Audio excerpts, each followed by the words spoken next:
Bonjour à tous, on se retrouve pour une nouvelle semaine ensemble sur le thème des préparatifs pour le postpartum et on commence par préparer les plantes.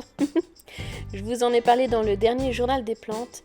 J'ai commandé des petits oiseaux, des réserves d'eau pour certaines de mes plantes les plus fragiles, celles qui résisteront le moins à un manque d'eau. Entre autres, ma magnifique Maranta Lemon Lime, j'y tiens beaucoup. Donc c'est la première dans laquelle je vais mettre un de ces petits oiseaux qui va pouvoir l'abreuver lorsque moi je ne pourrai pas. Je vous mettrai les références de ces oiseaux en barre d'infos. Là c'est un oiseau en taille M et le fait qu'il ait le bec ouvert, il y a quand même une petite évaporation de l'eau qui permet d'augmenter l'humidité ambiante autour de la Maranta. Donc c'est un petit oiseau que j'ai aussi dans un pothos en hauteur mais en taille S, une taille plus petite. Et j'espère ainsi que les plantes sont parées pour les petits couacs d'arrosage qui risquent d'arriver lorsqu'on sera occupé avec bébé.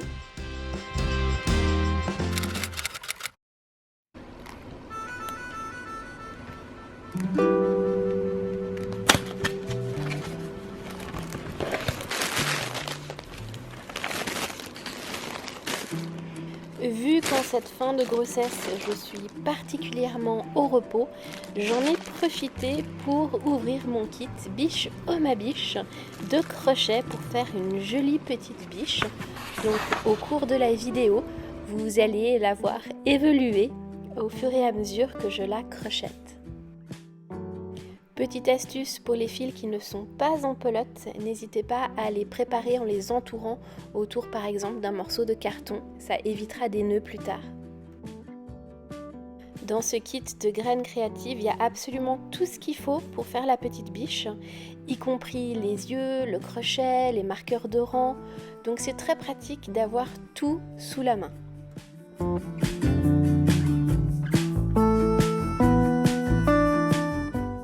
Pour continuer dans les occupations au repos mais qui préparent le postpartum, voici une sélection de livres. On commence par l'art de l'allaitement maternel de la Lèche League.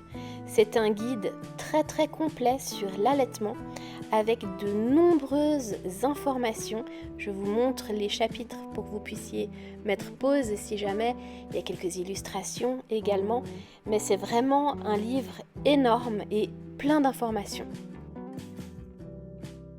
Ensuite, un livre qui m'a été offert par une amie lors de notre baby shower, c'est Le Mois d'Or, un livre extrêmement bienveillant pour se préparer, tant qu'on peut, à cette phase de bouleversement, de changement, de transition qui a lieu dans les semaines qui suivent l'accouchement.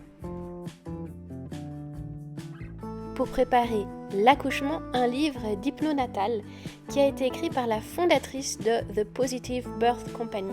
Je les ai connus grâce à leur compte Instagram qui est plein d'informations, plein de bienveillance, plein d'outils concrets pour justement préparer et bien vivre son accouchement. N'hésitez pas à aller regarder leur contenu, leurs lives, leurs vidéos, c'est vraiment très intéressant. Et je termine avec un autre livre qu'une amie m'a offert sur les premiers 40 jours après l'accouchement, donc qui correspondent au mois d'or. Un livre très holistique dans lequel il y a également pas mal de recettes pour nourrir la nouvelle mère. Il y a un peu de tout, y compris des smoothies avec comme ingrédient magique le placenta.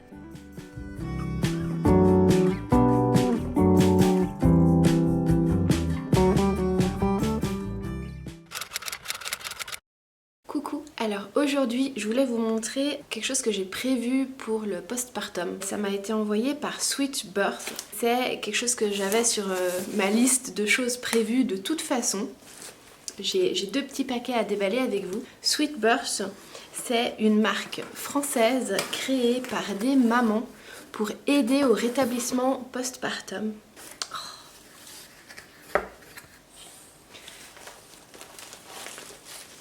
Le produit principal qui m'intéressait, c'est la ceinture de soutien post-natal. Pendant la grossesse, on a le corps qui se transforme quand même beaucoup.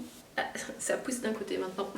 on a les abdominaux qui se séparent. Il y a pas mal de choses qui, après, une fois que bébé est né, ont besoin de se remettre en place. C'est pour ça qu'il existe aussi le soin rebozo, de resserrage du bassin, enfin, selon les cultures. Il y a le bandage justement du ventre, il y a la ceinture de soutien postnatal. Voilà, il y a plein de techniques pour aider à remettre les choses en place. Ça aide aussi apparemment au niveau, et ça c'était la partie qui m'intéressait aussi beaucoup, c'est pas pour l'esthétique que ça m'intéresse, mais c'est surtout pour me sentir mieux, pour me sentir bien, pour bien récupérer, que ça soit pour un accouchement voix basse ou d'autant plus pour une césarienne.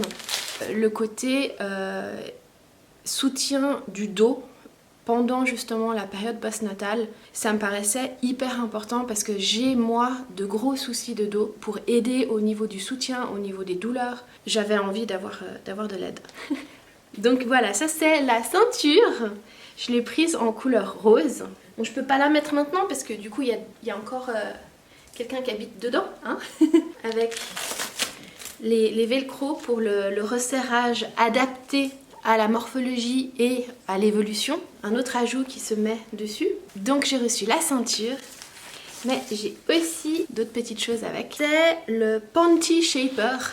Donc c'est une culotte gainante, pareil, qui permet de soutenir le ventre. Il paraît, alors ça je l'ai pas encore expérimenté, hein, qu'après on se sent un peu vide une fois que bébé est sorti, et ça permet aussi de se sentir voilà réconforté, rassuré un peu, tout en apportant voilà cette petite compression. On verra ce que ça donne quand je pourrai les essayer. Après il y a également les culottes de soutien. Après l'accouchement on a encore le ventre qui reste. De ce que j'ai entendu, ben bon je le verrai bien, on a un ventre facile de 7-8 mois de grossesse après l'accouchement pendant quelques temps. En termes de confort, il faut y faire attention. Et puis ben, pareil, en cas de césarienne aussi, là où il y a la cicatrice, ben, il ne faut rien qui frotte l'intérêt des culottes qui sont justement à taille haute.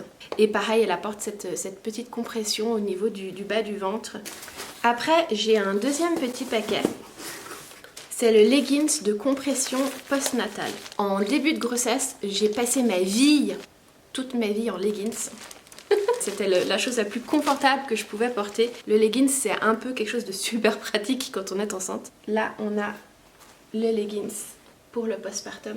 Ça couvre bien le ventre pour apporter ce petit soutien. Je le trouve assez épais. Donc je pense que pour l'automne, hiver, début du printemps, ça peut être super top. Par contre, pour le plein été, il y a le short. Parce que bon, quand même, avec la chaleur qu'il fait en ce moment, je pense que je partirais plutôt pour le short dans l'immédiat. Voici le short, même concept que le leggings long. Que ça soit sous des robes ou que ça soit juste avec un t-shirt par-dessus.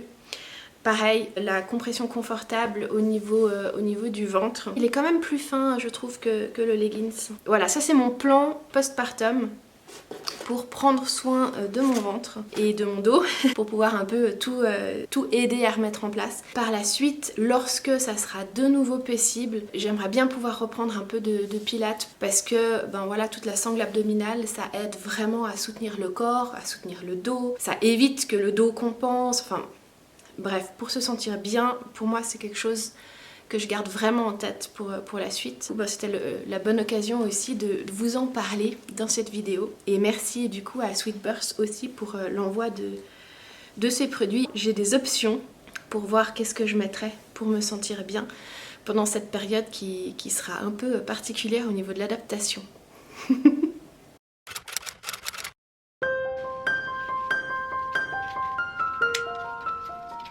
Jeudi, j'ai légèrement modifié le contenu du panier d'allaitement qu'une amie avait composé pour moi pour en faire non seulement un panier d'allaitement, mais aussi un panier pour le change, pour mettre au pied du lit, pour avoir absolument tout sous la main pour justement ce mois d'or où je serai très souvent dans la chambre et au lit avec bébé juste à côté.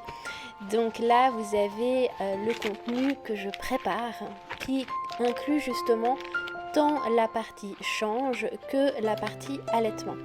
Je suis pas encore sûre des lingettes que je vais utiliser, mais j'ai une petite poche pour juste en mettre quelques-unes si jamais, hermétique.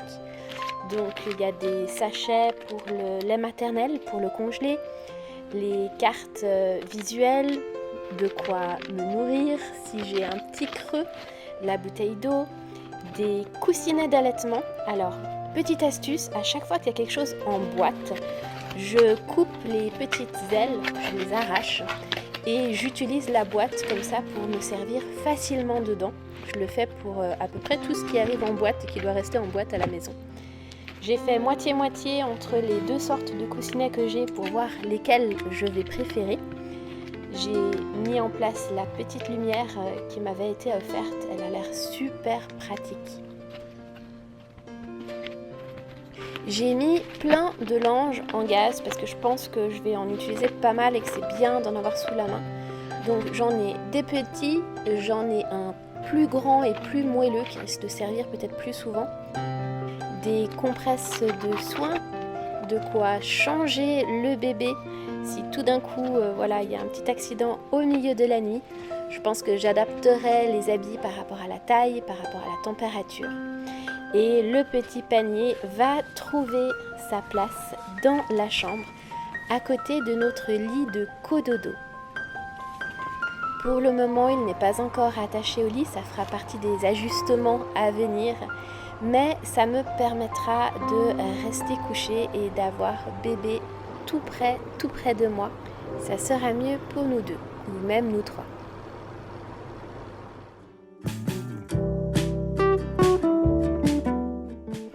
J'ai continué ma biche, la base de la tête est terminée, les petites oreilles, les petites cornes, les petites pattes sont en cours de création. Vous me voyez en train de crocheter le corps, donc ça se présente bien, ça avance bien. J'ai beaucoup de plaisir à faire cette petite biche. Je la remplis déjà, vous allez voir, ça va très vite. Et à la fin de la vidéo, le résultat est juste trop, mais beaucoup trop mignon. Petit moment cuisine à 4 mains, nous avons fait des réserves pour la période du postpartum. Si vous pouvez, faites-le déjà à 7 mois de grossesse, 8 mois au plus tard, mais n'attendez pas le 9e mois. Il y a beaucoup d'imprévus et ça devient un peu compliqué sur la fin parfois. Sur plusieurs semaines, nous avons préparé différents plats que nous avons congelés et que nous gardons pour la période du postpartum où nous n'aurons parfois pas les ressources, l'énergie, le temps, les ingrédients pour pouvoir faire à manger et nous nourrir correctement. Dans notre assortiment prêt à mettre au four ou à réchauffer, nous avons des gratins de brocolis aux champignons, des gratins de patates douces aux pommes, des gratins de légumes, des lasagnes, des soupes, du bouillon, enfin bref, on a de quoi faire.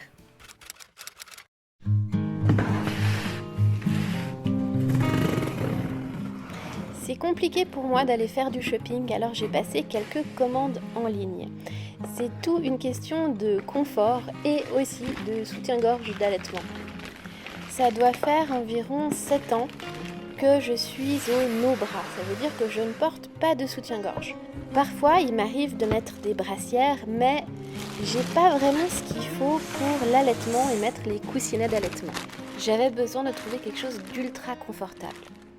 Vu comme trouver un soutien-gorge ou une brassière d'allaitement, ça peut être un parcours du combattant, je vous montre ce que j'ai gardé et ce qui a l'air d'être vraiment top. Donc pour commencer, chez Zalando, une copine m'avait recommandé les Jojo Maman Bébé et très sincèrement, j'en ai essayé plein et vraiment ils sont top, ce sont les seuls que j'ai gardés de chez Zalando. Donc là, il y a un double pack de soutien-gorge pour dormir. En fait, c'est une brassière, ça existe en blanc et en noir.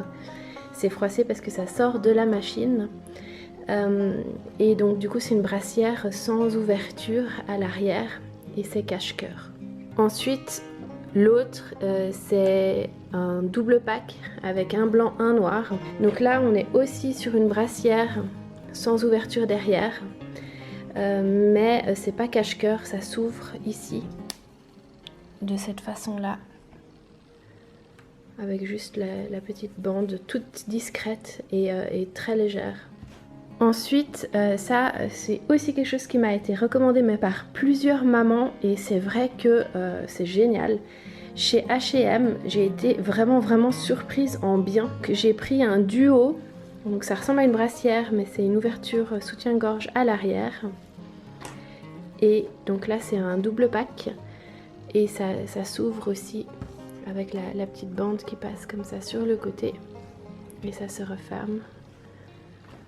Donc j'ai pris ce double pack et ensuite j'ai également pris celui-là. On est aussi sur une ouverture soutien-gorge. Donc ça s'ouvre comme ça. Là c'est un peu plus large mais ça reste très doux. Ceux-là ils avaient des inserts. J'enlève toujours les inserts. Donc c'est ce que j'ai fait là. Mais si vous souhaitez des inserts, il y en a avec. Donc voilà, au cas où ça peut aider quelqu'un, parce que ça peut être parfois un peu la galère pour trouver des sous-vêtements d'allaitement. Et ceux-là, ils sont vraiment doux, vraiment confortables et il y a de la marge justement pour l'évolution des premiers jours, j'espère. Oups, j'allais oublier, chez Zalando j'ai aussi pris celui-là qui s'ouvre, qui se clipse, version soutien-gorge et ça c'est la marque Saisei et vraiment hyper confort, hyper chouette et j'aime bien avoir des bretelles un peu plus discrètes que parfois on peut avoir sur les brassières. C'est pour ça que ça c'est plutôt pour la nuit je pense. Avec l'élasticité il y a beaucoup de marge. Et je termine par des vêtements confort. J'ai pris chez Kalida. La qualité est absolument incroyable. Elle vaut son prix. J'ai pris une chemise de nuit boutonnée très bas pour pouvoir allaiter. Donc chemise de nuit, elle est très fine, très douce. Manches courtes et avec les boutons qui descendent presque jusqu'au ventre. Ça permettra voilà, de pouvoir faire facilement du pot à pot et voilà pour l'allaitement ça sera bien. Et toujours chez Kalida, j'ai pris deux shorts, deux caleçons. Donc celui-là il est en modal, donc très fin, très doux, vraiment incroyable. Ça c'est dans la collection femmes. Et j'en ai pris un chez les hommes parce que j'en voulais un bleu foncé. Pareil, on est sur le même genre de texture, hyper confort. Donc ça se rajoute à mes options pour la mat. Je sais pas encore exactement ce que je mettrai. Facilement accessible pour l'allaitement. Là c'est tout léger, tout confort. Si je mets un haut d'allaitement plutôt que la chemise de nuit pour être un peu plus habillée. C'est tellement doux. C'est super chouette et puis ça ce sont des habits que je vais de toute façon pouvoir réutiliser par la suite parce que ce ne sont pas des habits spécial grossesse. J'ai simplement pris plus grand pour les bas et j'ai vérifié que le ventre rentrait dans la chemise de nuit. Je suis contente, c'est tellement doux. Ah, je me réjouis de les mettre. Coucou, aujourd'hui je suis en train de préparer ma valise pour la mat et je me suis dit que ça pourrait être sympa de le faire avec vous sous le ventilateur. J'espère que le son vous dérangera pas trop mais il fait tellement chaud que c'est pas possible autrement. Là où je vais accoucher, ils fournissent déjà énormément de choses. Donc je vous dirai au fur et à mesure ce que je prends et pourquoi il y a des choses que j'ai pas prévues dans ma valise. Donc déjà ils nous ont dit de prévoir nos habits. Eux ils fournissent une robe de chambre, une chemise de nuit, des chaussons, enfin il y a déjà pas mal de choses. Mais si on veut être confortable selon nos termes, autant prendre quelque chose dans lequel on sait qu'on est bien. Donc j'ai pris une chemise de nuit toute fine, très légère, qui se déboutonne bien devant pour pouvoir allaiter. Et j'ai aussi pris des nuisettes en fait, à bretelles noires en coton, toutes simples. J'en ai pris deux pour tout éventuel petit accident, vu qu'on va pas pouvoir faire de lessive là-bas. J'hésitais à en prendre qu'une seule, mais s'il y a un souci, j'ai de toute façon autre chose à mettre. Bon, on va économiser de la place, je vais en prendre qu'une seule. Si jamais, chérie pourra toujours m'en ramener. L'avantage des chemises de nuit, c'est que tout est facilement accessible partout, que ce soit pour le bébé ou pour les sages-femmes qui viennent nous contrôler. Donc voilà pourquoi je suis partie sur chemise de nuit. Ensuite, au cas où j'ai envie d'être un peu plus couverte, habillée, je sais pas. Ça, je vous l'ai déjà montré, des petits shorts tout légers que je peux mettre un peu comme un pyjama ou peut-être pour me promener, je sais pas trop, il y en a un qui est un peu plus passe-partout que l'autre. Je suis partie pour prendre des options en fait et de voir ce que je serais confortable de mettre. Pour le haut, déjà la première chose, je prends mon bandeau de peau à peau de la marque Candide qui est bien stretch et qui permet de porter que ça et d'avoir son bébé contre nous. Je me dis peut-être que je vivrai là-dedans, je sais pas. Enfin, on verra. Voilà, c'est comme je vous ai dit, c'est des options. Pour pouvoir allaiter facilement, si je pars sur l'option short et puis que je n'utilise pas le bandeau, je vais vous montrer le gris parce que ça sera peut-être plus visible à la caméra. J'ai des petits hauts tout simples qui s'ouvrent et permettent un accès au milk bar. Ce sont des hauts que j'ai acheté pour la grossesse. Il y a beaucoup de choses que j'avais pas envie d'acheter juste parce que j'étais enceinte et puis pour le porter que quelques mois et encore. Donc ça, c'est des hauts qui font grossesse et allaitement pour la suite. Si je supporte pas de porter de soutien-gorge, on va passer au soutien-gorge. Éventuellement, je peux porter que ça. Et j'ai aussi pris un t-shirt tout simple, très ample. Je sais pas si je vais le prendre celui-là parce qu'il fait quand même super chaud. Et je crois qu'avec le reste, j'ai tout ce qu'il me faut. Je prends pas mal parce que je sais que j'y suis pendant en tout cas une semaine. Si vous y allez pour 2 jours, il n'y a peut-être pas besoin d'autant. Après, c'est aussi moi qui mets un point sur le confort et les options parce que j'ai encore aucune idée de ce que je vais aimer utiliser. Et ça, je le prends pas avec moi parce qu'il fait beaucoup trop chaud, mais c'est aussi pour faire du pot à pot. Ça, c'est de la marque Séraphine. Mon chéri il appelle ça la camisole. Ça permet d'avoir voilà, le bébé en peau à peau et puis de faire un petit wrap autour de soi. Mais il y a trop de couches, je vais avoir beaucoup trop chaud avec ça. Et puis pour le pot à peau, j'ai aussi prévu un t-shirt pour le chéri. Mais ça il le recevra le jour même, je l'ai déjà lavé et tout. Pour lui, le t-shirt de peau à peau c'est un t-shirt tout simple. Je crois que je l'ai pris en bleu, dont l'avant se déclipse. Être habillé et puis pouvoir facilement déclipser et puis mettre le bébé en peau à peau. Point de vue sous-vêtements. Donc j'ai pris de nouveau des options de soutien-gorge ou brassière d'allaitement pour être confortable. Donc j'ai pris ceux où j'avais le plus de marge pour pouvoir prévoir la montée de lait. Alors ça sert à rien du tout d'acheter des soutiens-gorge d'allaitement avant le milieu du 9e mois de grossesse, honnêtement. Parce que j'en ai acheté il y a genre 1 mois et ils sont déjà trop petits. J'ai des bonnes options, c'est chouette, on verra ce que ça donne. Je crois que pour chacun, ça peut être très différent en termes d'évolution de taille, donc voilà, j'ai des options. J'ai aussi mon petit sac pour mettre les habits sales utilisés. J'ai encore les habits de sortie. J'ai pris la ceinture Sweet Birth avec pour voir comment je me sens après l'accouchement. Si je me sens trop faible et que j'ai besoin d'un maintien, peut-être que je commencerai à l'utiliser plus rapidement que ce que je pensais.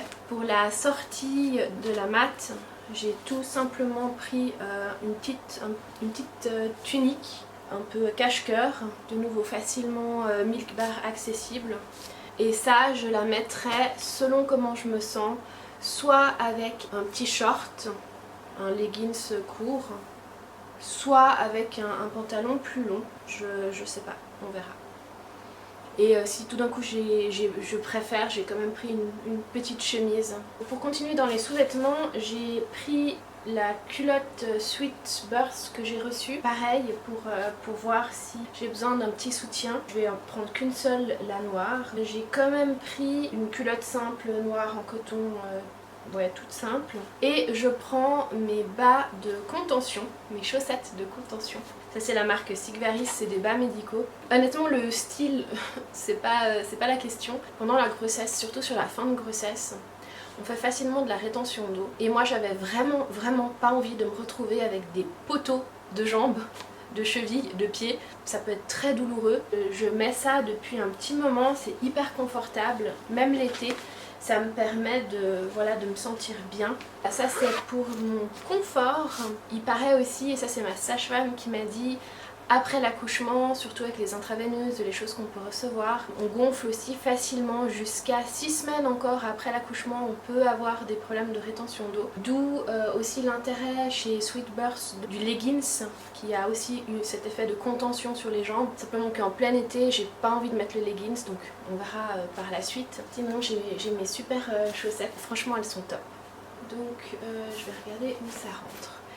Point de vue habits pour le bébé. J'ai aucune idée par rapport à la taille et à la température de ce qui sera conseillé ou de ce qui lui ira. J'ai pris buddy manche courte, buddy manche longue, pyjama léger en coton, vu qu'on est quand même en été. Et j'ai aussi pris des styles de petites... je sais pas comment on appelle ça, barboteuse, gigoteuse, au cas où, pour la version ultra légère. J'ai aussi pris un très grand lange pour pouvoir faire une photo et des petites cartes en bois pour annoncer le nom à la famille, etc.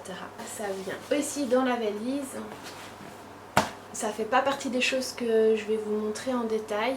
Pour le chéri qui peut dormir sur place, ces petites affaires, ça c'est ma trousse allaitement. Dedans j'ai mis des coussinets d'allaitement, des compresses pour soigner et refroidir, pour calmer si tout d'un coup j'ai des soucis, des lingettes à l'eau.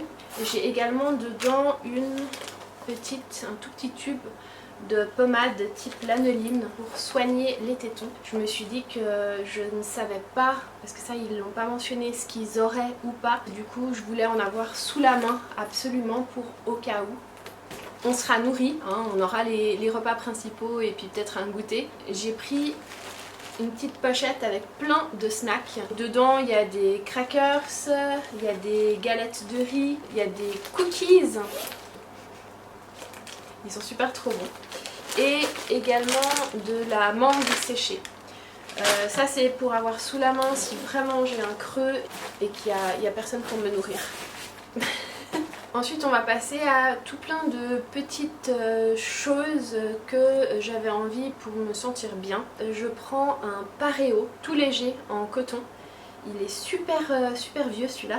Du coup il est hyper moelleux, hyper doux. Le but de ce pareo c'est de pouvoir facilement me couvrir d'une façon ou d'une autre. Je peux me wrapper dedans, je peux dormir avec s'il fait hyper chaud. Enfin, je me suis dit que c'était une bonne chose à prendre avec. Pour notre confort et celui de bébé, je prends avec le petit lapin My Hummy. Il fait des bruits blancs, entre autres il fait aussi des berceuses et d'autres sons, mais c'est pour le bruit blanc, pour le début. Je sais pas trop comment je m'imagine les choses, mais je me dis que ça va réconforter le bébé qui a pendant 9 mois un bruit blanc non-stop assez fort dans le ventre. Et une fois qu'il est sorti, tout d'un coup ça peut être très calme, ça peut être rassurant d'avoir My Hummy avec. J'ai pris aussi une veilleuse, alors ça c'est un œuf.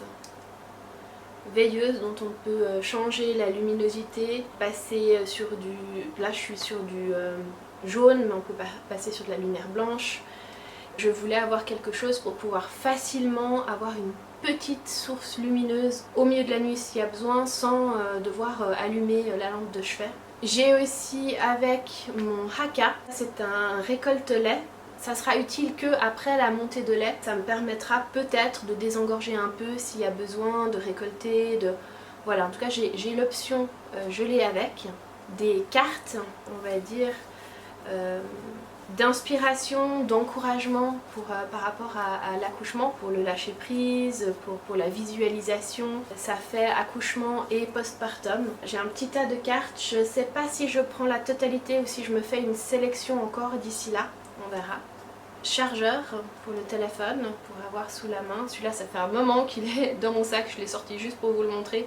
Mon brumisateur, Il y a encore un peu d'eau dedans. Ça fera super trop du bien, y compris après. J'ai ma trousse de toilette avec gel douche, lait pour le corps, brosse à cheveux, brosse à dents, dentifrice. Et pour le visage, je prends juste un hydrolat de lavande, ma crème visage Velleda et un baume pour les lèvres. J'ai pas envie de prendre du maquillage et de prendre trop de choses. Un petit roll-on chill, c'est aux huiles.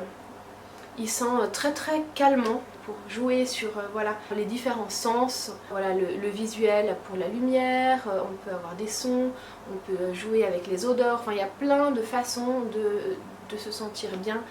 Et du coup, ben voilà, j'ai pris le petit roll-on avec. Ah oui, un chouchou, très important pour les cheveux.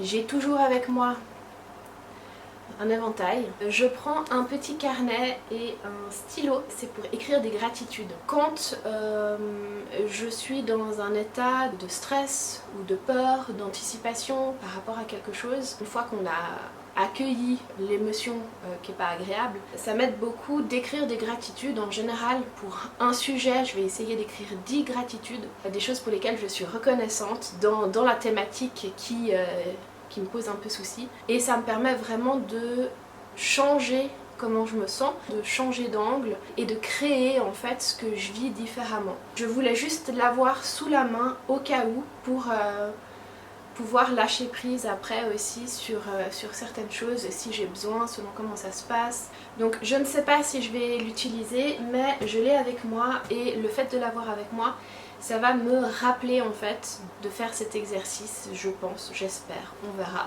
J'ai aussi une fourre avec tous les documents importants à l'intérieur pour l'entrée en clinique. Il y a notre projet de naissance, il y a tous les documents pour faire l'annonce après de la naissance, aussi pour les assurances, etc. Enfin bref, c'est tout ce qui est administratif.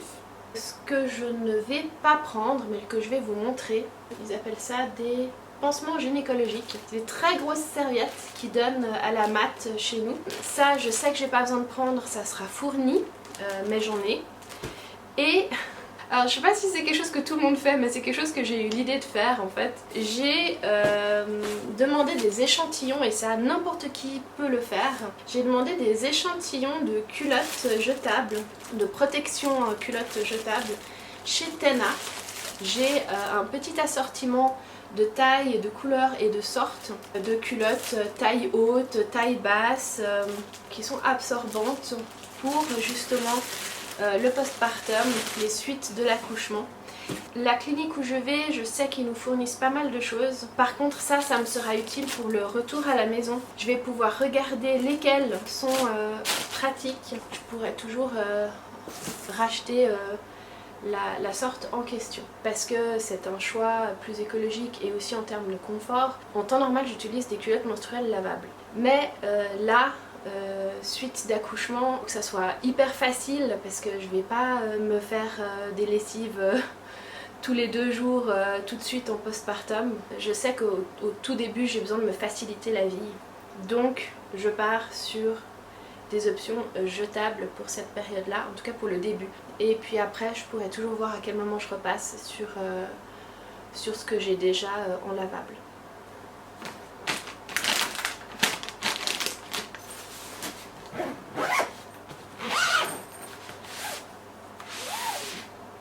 Voilà, donc le sac est prêt pour la mat. Si vous avez déjà fait l'expérience de préparer ces valises-là, dites-moi ce que vous avez mis dedans, ce que vous auriez aimé avoir avec vous, ou ce que vous pensez mettre. Comme ça, ça me permet un peu de comparer et peut-être de prendre des idées. Parce que j'ai encore quelques jours devant moi. Je vais mettre la valise près de la porte, prête à partir. Mais voilà, n'hésitez pas à me laisser vos petites expériences dans les commentaires.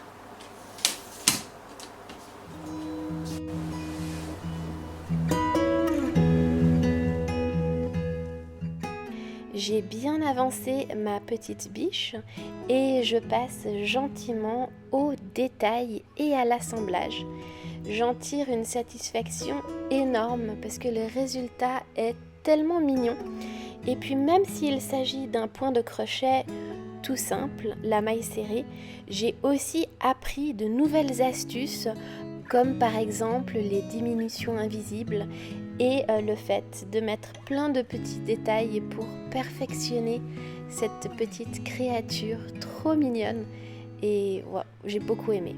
J'ai improvisé en rembourrant le ventre de la petite biche parce que je le voulais un peu plus dodu. C'était pas dans le tutoriel, mais j'aime bien le résultat.